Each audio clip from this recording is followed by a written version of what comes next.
একটা একেবারে পাকা রাস্তার সাথেই একটা টোঙের এই ছাউনি, এখানে শুয়ে আছে। কেন শুয়ে আছে আমরা একটু জানবো। কাকা, কি অবস্থা? ওঠেন, একটু কথা বল একটু। কি হয়েছে? কি এখানে শুয়ে রয়েছেন কেন? কেন শুয়ে থাকার কারণ কি?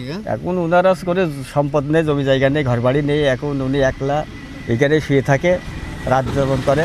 আর ওই দিনে মানে কিছু ওই যে সামগ্রী যে ওই মতল কুড়োই ওইগুলো বেঁচে তার জীবিকা অর্জন করে। এটা কার উনার নাকি? না, উনার না, এটা আর একজনের। উনি রাত্রি ওনারা থাকে না, ভাজা ভুজো বেঁচে চলে যায়, তারপরে উনি এসে থাকে এখানে। দেখো ওই গাছের ওই দিকেও থাকে। আমরা সারাদিন বিভিন্ন জিনিসপত্র কুড়াই পটমট, আর রাত্রে ঘুমানো জায়গা না, এই জায়গায় থাকে। মানুষের কি জীবন দেখছেন। এই মানুষগুলোর জন্য যদি আপনারা পারেন একটা ঘর, ছোট্ট একটা ঘর, কুড়িয়ে ঘর হলেই হবে, যাতে নিজে এসে নিজের বাসায় নিজে ঘুমাবে। বাবুই পাখিরও কিন্তু বাসা আছে, কিন্তু মানুষগুলোরও বাসা নেই। আসুন আমরা ভালো ভালো কাজ করে এবং ভালো কাজের সাথে থাকি।